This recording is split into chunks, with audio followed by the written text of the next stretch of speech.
Hey, welcome to the Exit Teams podcast, where business owners and their advisors get real world insight on how to build a team of advisors, maximize value, and exit on their own terms. I'm your host, Bob Tankesley, author of Exit Teams, Build a Team of Advisors for Your Business Sale to Get a Higher Price. There's the book. You can find that book and all kinds of content on our website, exitteams.com. You can order that book from Amazon. Just start typing in Exit Teams, should be the first hit.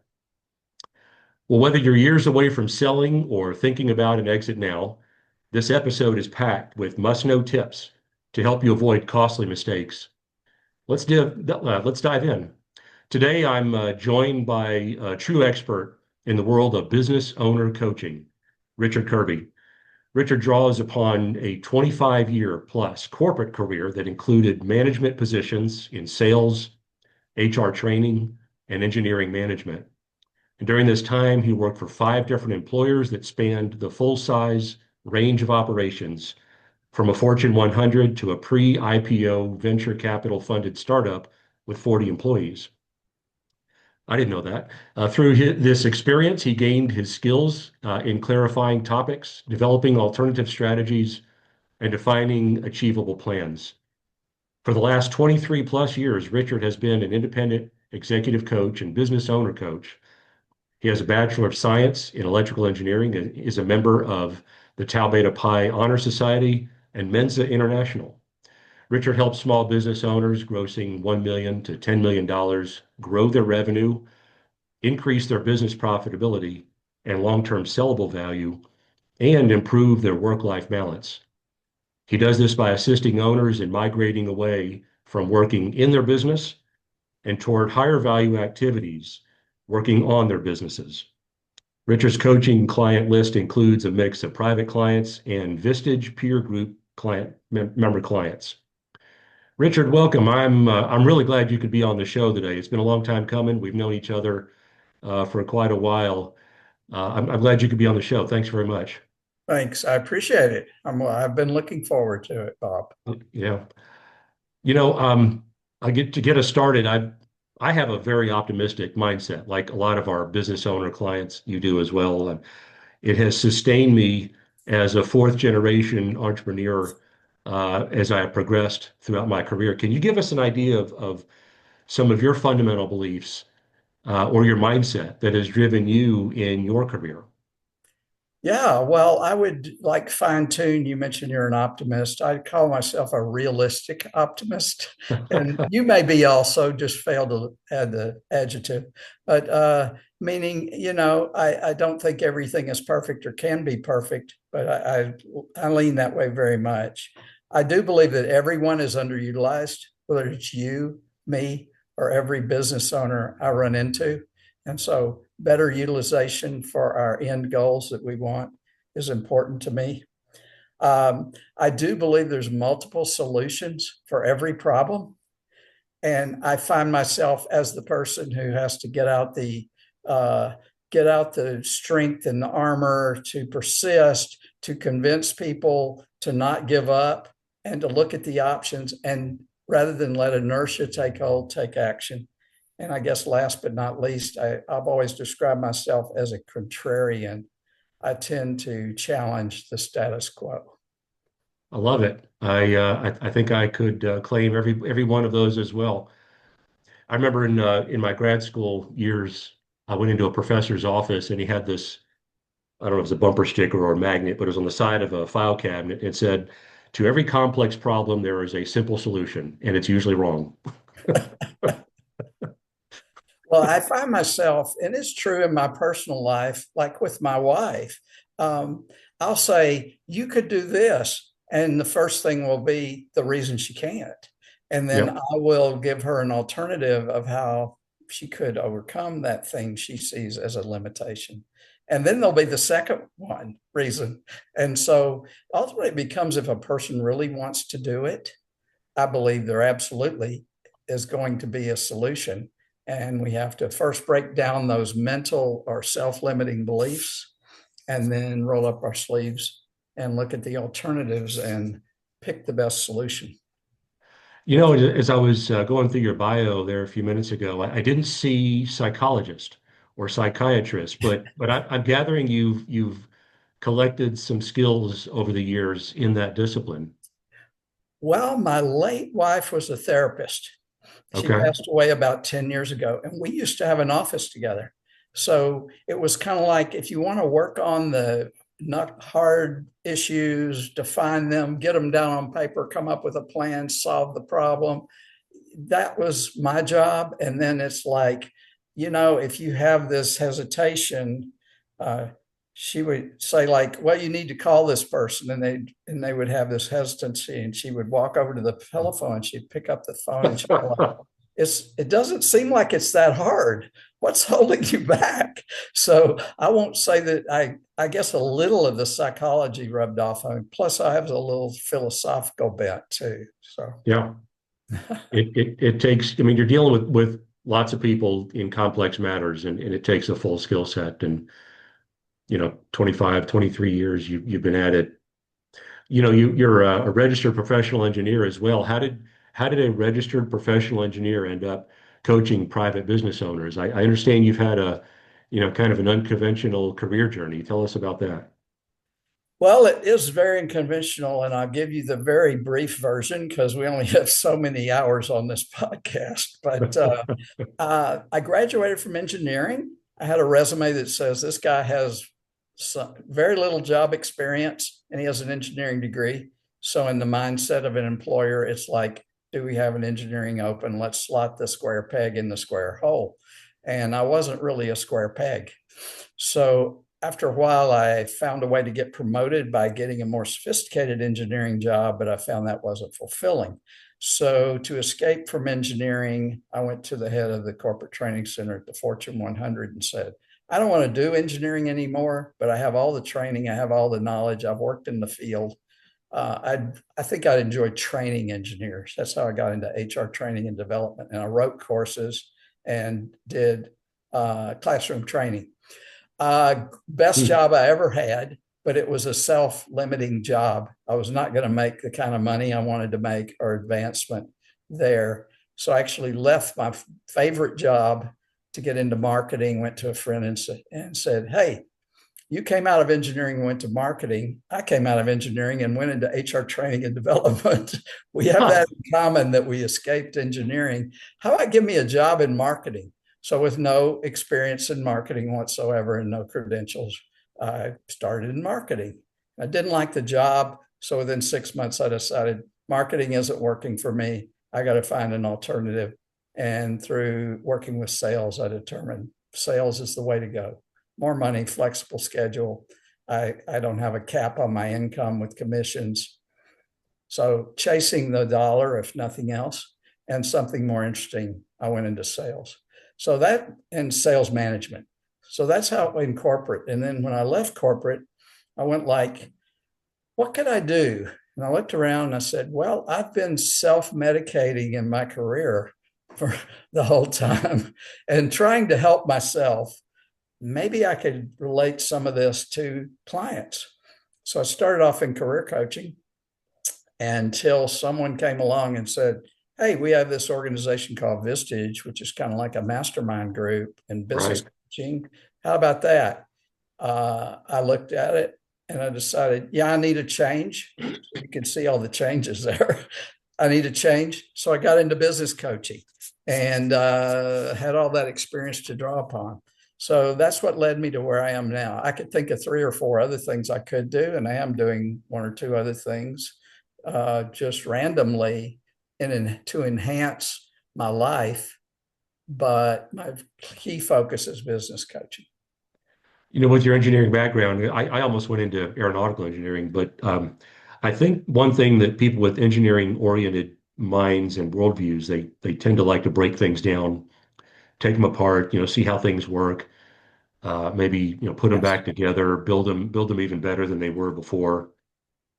Yeah, I bet you find that to be a very intriguing and motivating aspect of your work is an owner comes to you with what they think is a problem, and you're not too long into it to understand it, the problem from their standpoint, and you're finding problems and issues that weren't mentioned that might be more important, that need to be established on some kind of timetable for fixing. Can you get into that and share with our audience what just a day in the life of Richard Kirby might look like, or a project, from start to finish? Yeah, let me first address that briefly. So, you mentioned about engineering background. So I view that as I became a very attuned to being an analytical problem solver. Right. And I relate that to medicine, diagnose and then prescribe. So I try to be an analytical problem solver, and then you have to bring on the human aspect. And so the sales and marketing aspect, what does the customer want to buy and who is your customer and all that sort of stuff. So, I mean, I just had a meeting with a client yesterday, and it went all the way from let's reflect back on your 2025 accomplishments. What went well? What held you back? What are your mindsets that prevented you from from accomplishing what you wanted? Well, what's your 2026 goals? And so that's like a framework at the end of the year, which people because we're on the Gregorian calendar and we have 12 months and the year starts soon. Yep. people I just, get I get they very just, reflective this time that's of their year as well. cycle. It is a Yep. cycle. So we look at that. So then we get into specific issues, and some of it has to do with what's the issue of the month. If I look at sort of a plan of 12-month topics to cycle through, but most importantly, what's happening in their business. So sometimes they're looking at symptoms, and the problem Yep. is they don't like the symptom. They have a cold, but they don't realize why they got the cold. And that's a little bit, your health is a little different from a business, but looking at the root causes and things. So that's very general. I didn't get into specifics of answering your question if you want to go deeper on something further, but No, I'm sure we will as we progress. You've got something that you call bottom line deliverables that you strive to deliver for business owners. Could you just get into that? Tell our audience what you mean by that. What does that look like? well, first, I look at them just in categories, and to discuss that, it'd just be like we say. There's an expression: revenue is vanity, uh, profit is sanity, Mm, cash is reality, right? yep. So I do look at the vanity part. People want to grow their revenue. That's fine. But then we need to look at the next part, which is profit as sanity. So growing without examining the profitability of your current base of revenue and what you're going after. So we look at profitability as second on existing and future plans for growth. Then the next thing would be, to me, work-life balance, because in the meantime, the people have to have a life. So I believe you need to live now, not live for some point 5 years out in the future when you think things are going to be better. So I'd work a lot on working less in the business and being tied to the business, and getting more independent of the business, and having more flexibility to focus on strategic changes in the business to improve the revenue and profitability. And by doing that, we're also looking at how to increase the value of the business, which gets into your area of, if you ever want to sell, it needs to become more independent of the owner, so I can see how to buy the business and let the owner go. And it has to have more value for the owner to be more motivated to sell. Yeah. Excuse me. Um, I often tell owners it's not what you make, it's what you take that matters in terms of business value. If you think of gross revenue as what you make, if you think of your word profit, cash flow as what you take, make versus take, it's not what you make, so don't focus on top line.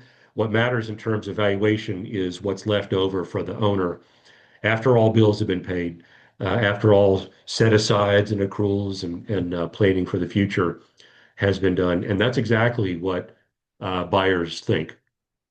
consistently across the board. They're thinking, if I step into the shoes of this owner, what's going to be left for me? And that's what I'm going to be valuing this opportunity on. Yeah, 100% and right. one good example of that is pricing. I think most small business owners I've dealt with, even if they have a finance background, they don't look particularly well at strategic customer identification and strategic pricing of their products and services. So I could give you 1,000 examples, but we don't have time on the podcast. But a quick one would be I had a structural engineering company and he was complaining. Everybody wants everything yesterday, right? And I got a 5-week backlog and I only have a certain number of engineers and resources that I can get work out. And of course, to me, as their coach, I'm thinking people want everything immediately. That's a great problem to have. Let's come up with a premium pricing strategy that says if you want it in our normal work schedule, which is it'll be 5 weeks, it'll be our standard pricing. If you really need this in 2 weeks, it's going to be 30% more. Oh, nice. What would you like us to do it in the next 2 weeks? Or do you want us to put you in the schedule of our normal workflow? You'd be surprised how many clients don't plan ahead. They get in a bind. They Yep. need it in two And weeks. their emergency becomes your problem Your now. premium pricing Yep. opportunity. I had a builder who complained about cash flow. And I'm like, well, tell me about how you take as far as revenue up front to start the project and pay for the materials and other things, and what you leave at the end, if anything, before the project is signed off on. Let me guess. The taking of cash up front was almost non-existent. No, they looked at like I have to buy these materials and I Okay. have to pay my labor. So they looked at their direct costs Yep. and said, if I'm Only. not going to get a progress payment until the it's framed and there's a roof on it, then they added all that up and said, okay, I need $250,000 to get to that point. I'm just picking a number out of the air, depending on the size of the home and everything. Okay. And then I want to make I'd like my profit margin should be 25%. So I'm going to add 25% on top of that. And they asked that for the starting price. I'm like, well, why don't you just make it bigger? You're doing it based upon the reality of what your costs and your profit margin you desire. There's no reason they can't make it bigger other than if the customer wants to argue with them about it. So just get more money up front. Build in your profit along the way. Don't wait for it on the back end. And if you're running behind and you have a problem or the schedule changes, you're not sitting there in the hole. And then on the back end, he was holding out too much for cleanup work or whatever they call it, punch list, right? So he was holding whatever it was, 5% out or something. I'm like, how much does a punch list usually? Oh, it's not that much. Okay, why don't you make that 1 or 2% instead of 5%? So he pushed all the money up front. And you can do that depending on your business. If you're an attorney, how big of a retainer do you ask for? Yep. Ask for more money up front. Makes But total sense. that's the cash flow management, which is that's just one element, of course. But then the other part is the strategic pricing. If you look at those two, then you don't have to actually do anything more to have a better cash flow situation. And you being a finance and CPA guy, you could probably think of another 100 reasons. But me, as kind of the generalist, I'm just looking at something stupid that you can see right off the bat if you just think about it. You talked about builders a few minutes ago. We've heard this analogy over the years about a tool chest and how consultants and advisors to business owners, might have a tool chest of their own, kind of a Yeah. figuratively speaking.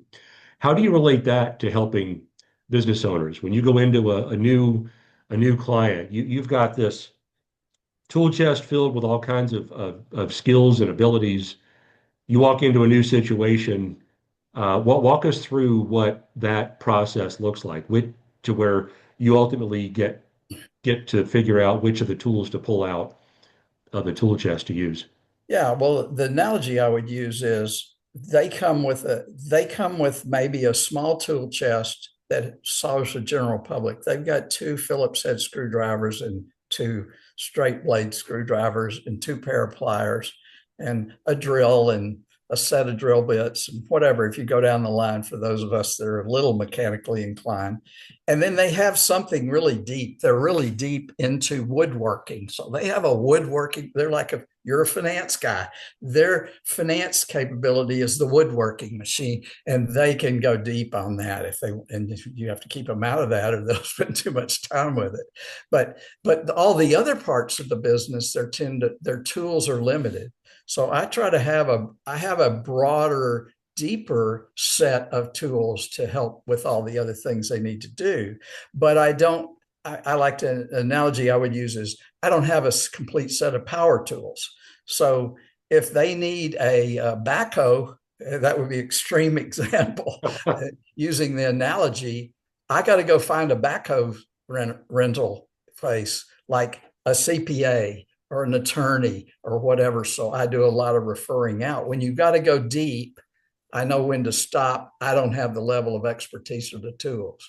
So how do I get started with that? To answer your question is, I really do a sit down debrief at the beginning, and we look at all these 12 different areas of their business and say, how would you rate yourself in each one of these businesses? That's a beginning step.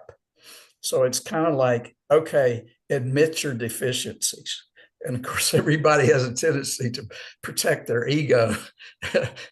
But most people, if they're serious about improving their business, they're going to open up. And that's the starting point. And as we go through each one, we being peel back open, the onion in each area, and you see where something's ignored or deficient or needs to be repaired.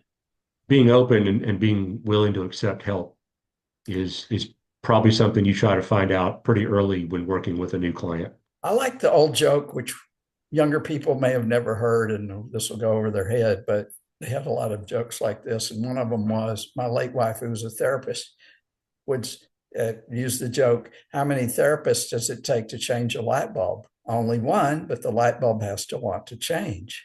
And I see the same thing with a business owner. How many business owners does it take to change a light bulb? Only one, but the business owner has to want to change. And Yeah. so everybody would love to have free help. You know this, you've experienced this throughout your life and as an advisor now. Everybody love to have free help, love to have free advice. They go around, they get a little bit of random advice here and there. Some of it's better than other. It depends, but it's random, it's spotty, it's not focused, and it's not comprehensive. So when the person says, I don't want random, spotty, non-comprehensive input, I need something better, that's when they're open to getting coaching. I remember seeing the phrase a long time ago, experience and expertise is not expensive, it's priceless. It Yeah, reframes it. and I'll give you the counter to that. I say another expression is experience is a great teacher. It's just slow and very expensive. Yeah. So if you want to wait 5 years to figure out how to solve a problem that you could solve in the next 30 days, and that problem doesn't kill your business, then you can wait and through experience figure out how to solve it. But if it kills your business, you never get around to solving it.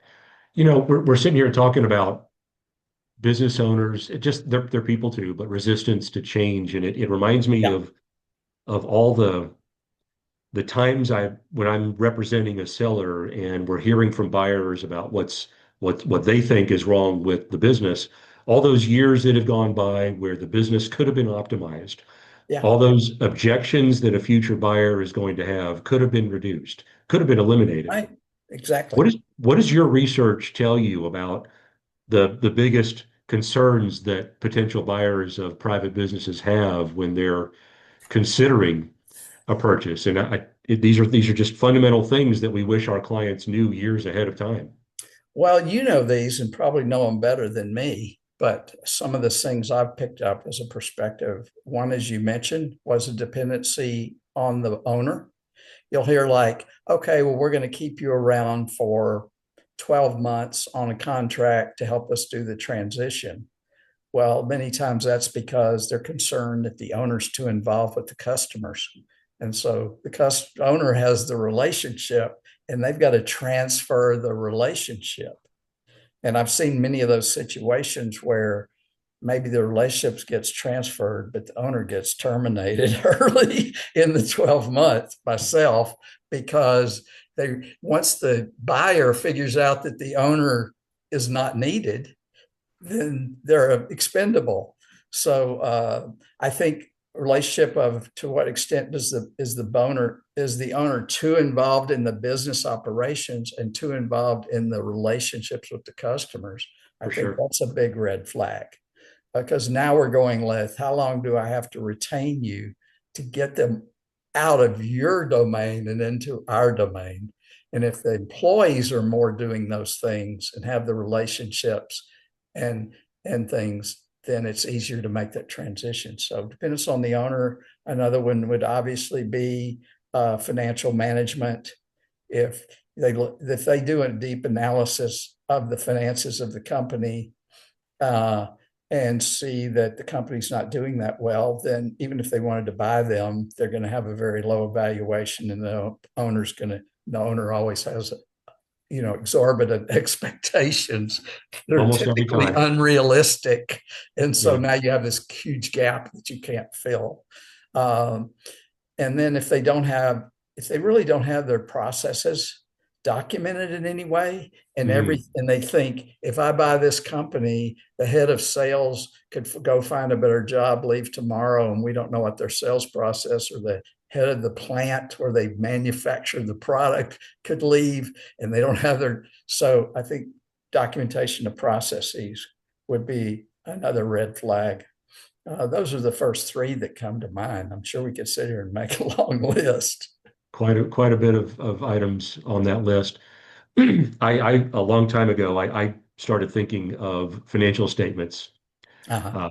as a report card of management's performance Yeah. with what they were doing with shareholders' resources. And in privately held companies, management and shareholders are often the same folks. And it's what happened. It's in the past, it's done, Right. and it can't be changed. But with the help of a well collaborating team of advisors around them, they can change the future. They can get this company more ready for prime time. Speaking of which, we're basically talking about outcomes where business owners have successful exits and outcomes Right. where business owners have failed exits. And I believe you were on my website, exitteams.com, and you saw some of the two pages that I've got, one called wins and one called losses.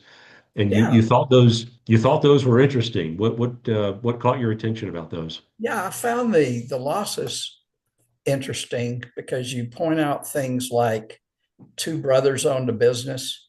One of them was thinking, hey, wouldn't it be great to sell the business early and I could retire in my 50s or whatever? And the other one's thinking, I don't want to sell. I want to work longer and da da da da. So I've had several situations where it was partnerships. And a quick example is I had one, it was an architecture firm, and the real driver of the business in the Rainmaker was only a 22% owner. And when we got him to 51% ownership, he changed his compensation plan and started making better decisions for the future of the company. But if he had stayed a minority owner along with four other owners, the, the company would have never gone anywhere because it was management by committee, and most of the other owners were not super motivated. They were late in their career. And so that's one of them. I don't like partnerships, especially 50-50. I had another client who bought his partner out, and it was very nasty. And they were friends from high school. And it was nasty because the partner who wanted to buy the other partner out was doing most of the heavy lifting. Oh, And wow. the guy who didn't want to be bought out and was taking distributions and regular income out of the company was not really contributing much. So if you use the 80-20 rule, one guy's got doing 80% of the work and creating 80% of the value. The other guy's doing 20%, but they're both taking out the same amount in terms of salary and distributions. So I don't like partnerships. That was one you mentioned. Another one was a lady had a problem with not doing the intellectual property registration of her company. And so when they did the due diligence, they found out all the things she was missing. So that gets into are you really looking at all aspects? You're not just delivering a product, but are you looking at all aspects of what you need to protect yourself, protect your product or service from competitors? Usually it's about competitors. How do you build a moat, Right. so to speak? So I think in every one of the failures, you can look and say, what could have been done differently if they had anticipated? And obviously, Monday morning quarterbacking is very easy. But I see them and I say, if this person had been working with a coach or a mentor or somebody consistently like you or me, that they would have, this would have surfaced and it would have become Yes. an issue.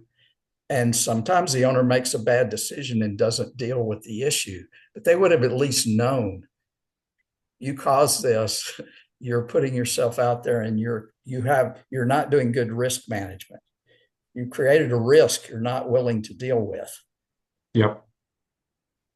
Things we wish we would have known years in advance. It is funny you mentioned you went straight to the losses as about in terms of which was more interesting. That's the feedback that I get from folks often, by the way, when they go to my website and they see those two pages. Oh, he's got a page about wins, he's got a page about losses, but people really want to talk about those losses.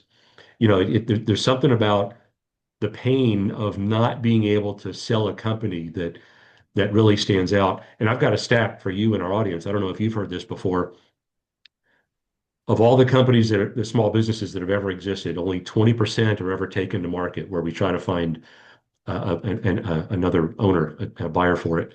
Only 20% of those that are taken to market actually sell. That's 4%. Yeah. So the losses, I had to put losses on the page. It's not all just about winning, winning, winning that we want to talk about. We need to have hard conversations about what happens to the business if we don't do these things correctly, if we don't manage it in a way that a future owner it would wish that it had been managed. Losses are painful, they're difficult to talk about, but I think we often learn more from our losses and failures over time and observing the failures and losses of others. Oh, I don't want to do that. And so you end up being a lot more motivated to fix your own situation. Well, you hear people talk about the fact that most successful entrepreneurs have failed multiple times. And yet Sure. what I find when I get introduced to a business, typically it's the founder in a lot of cases, and they haven't failed before. So this is their first opportunity to fail, and they don't recognize it as that. They just think it's going to work. So Yep. they don't plan for how do I avoid failure. They simply assume success. Somehow they're going to figure it out. Yeah, and I'm about to get referred to a company where the father luckily had his son working in the business, thinking eventually his son would take over, and the father died, totally unanticipated. Well, he probably hadn't thought a lot about when he was going to make the transition to his son, but at least he had someone there that could catch the ball when it got dropped. And in many cases, people act as if they're invincible and they're Yep. 50, 60 or whatever, and they think, well, I'll run it another 5 or 10 years. If they aren't planning for exit, like you're talking about, if they aren't setting up the business for sale, they're not going to be in that 4% you just talked about. And it's Very, going to very, end somehow and probably not well, or yeah. certainly at a very low valuation, way below what the business could be worth. Yep. Buyers pick up on this, and we could put the biggest price tag on a business that we take to market that we want. But the market will tell us, the buyers will tell us what they think it's worth. Yeah, You know, and also you have no control. They don't have any control, and you don't either of the business cycle. When there's a lot of money out there and people are looking at acquisitions, and you're in the radar of the type of acquisition people want to make, you're at the top and the peak and the potential best value if you're prepared. And yep. likewise, you could be really prepared, but if you just lollygag around and never get around to thinking seriously about selling, the economy goes down. Maybe you got to wait 3-4 years before you're going to really get a decent value for your business, even though it's been prepared. Yep. So there's all sorts of factors, many of which the owner doesn't have control over.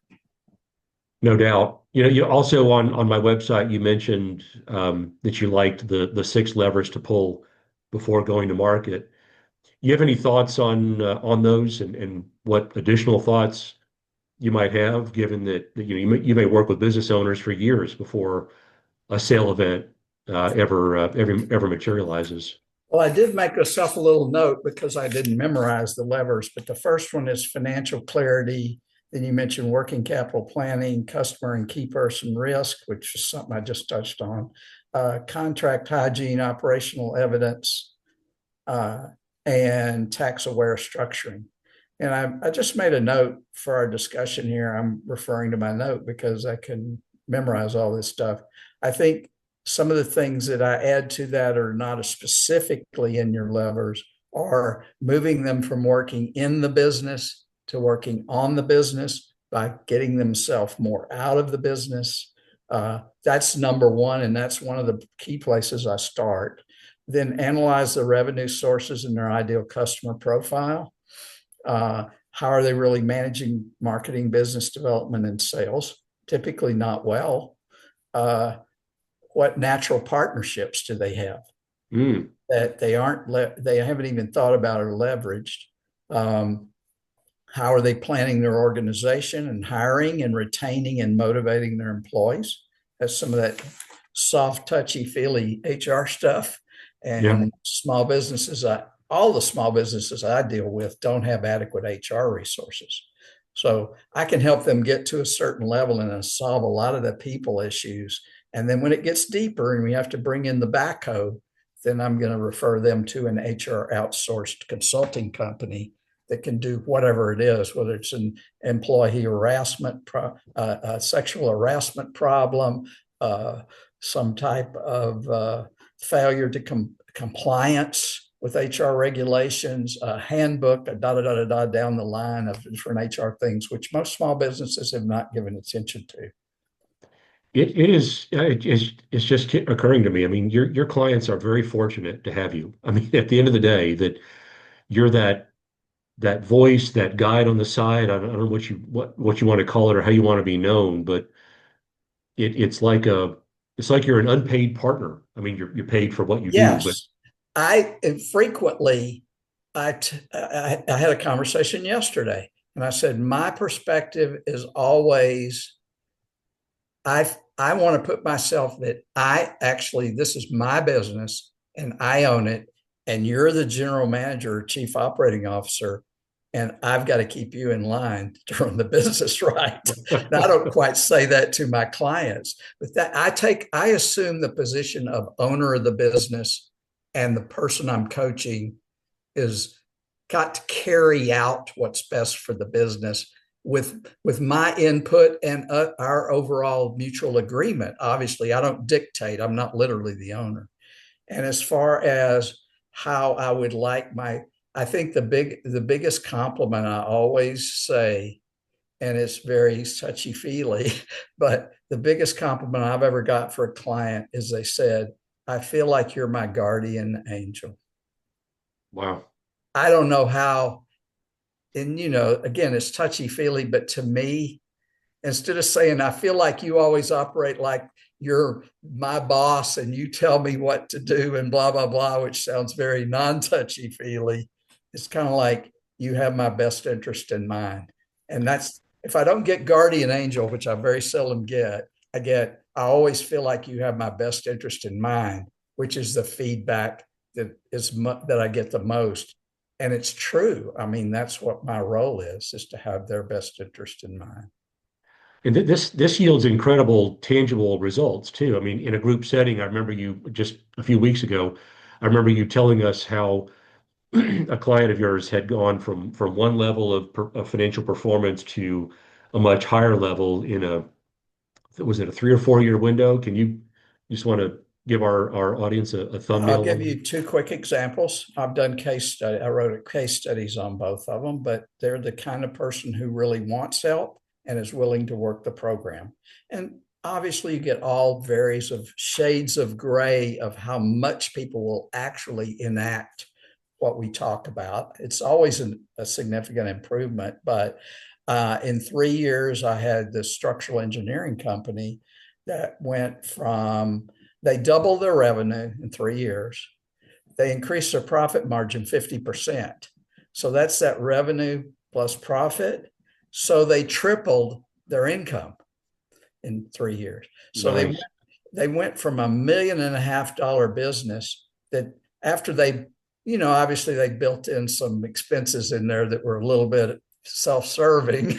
But once we got past the self-serving expenses that the buyer is going to look at and say, well, we can eliminate your $70,000 luxury vehicle that's the Yeah, I've company's seen I've paying. seen the boat, the plane, the multiple Yeah. cars, the vacation home, the kids' college. So after he paid himself and paid and had his little some expenses built in, he had a Tesla Model S. He bought a new one of those for his business. Of course. He in $1.5 million business, he was making about $275,000 net profit.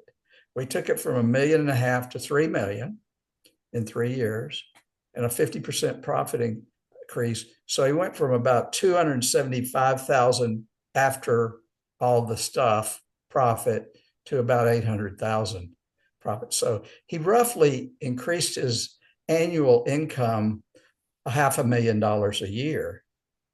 And the clicker of that is the work-life balance.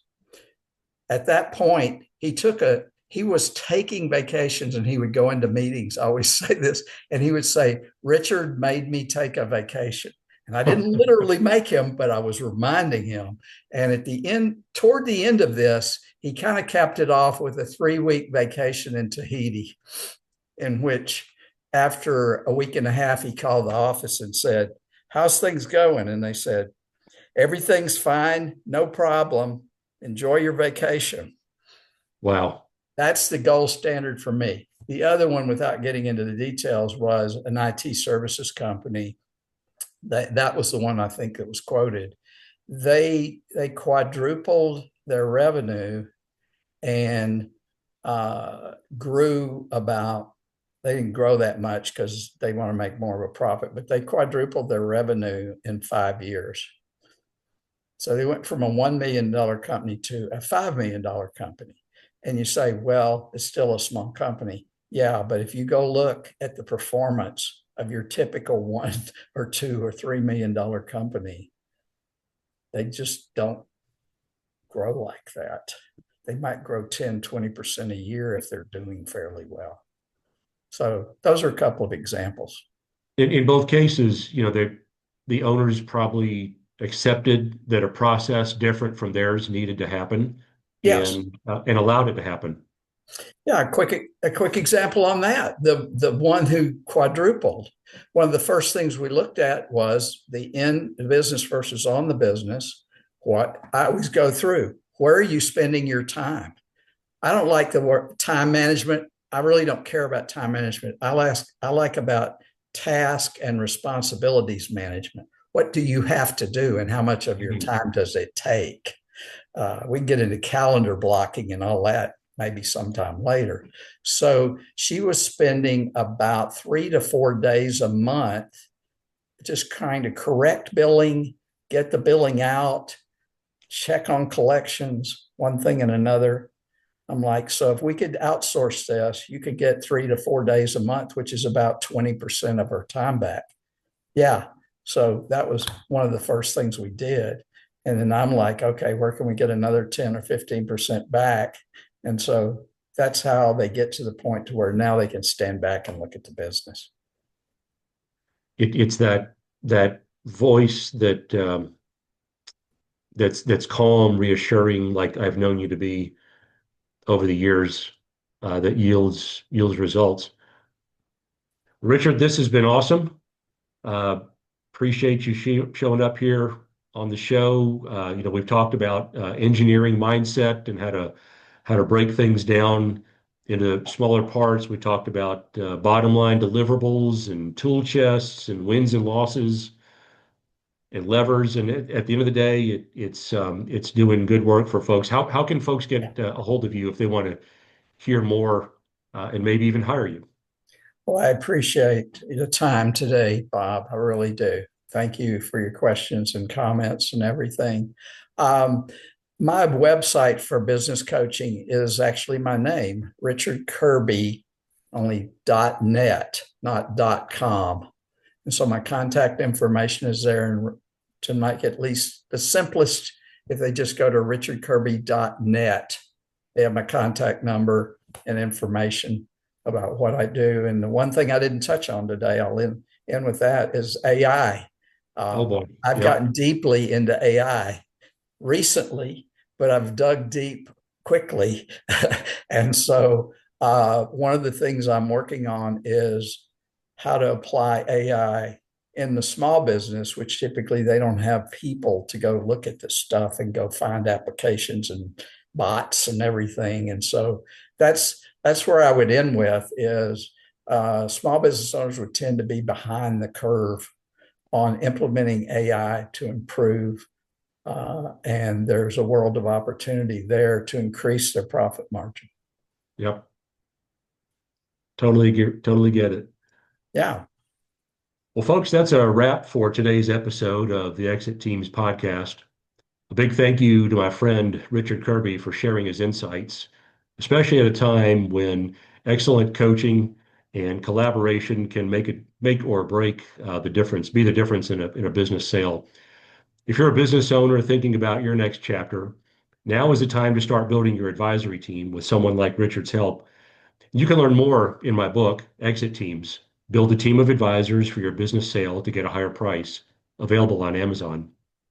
And don't forget to visit our website, exitteams.com, for free resources, tools, and a master class that can help you prepare for a successful exit. Until next time, build your team, sell smart, and take control of your future.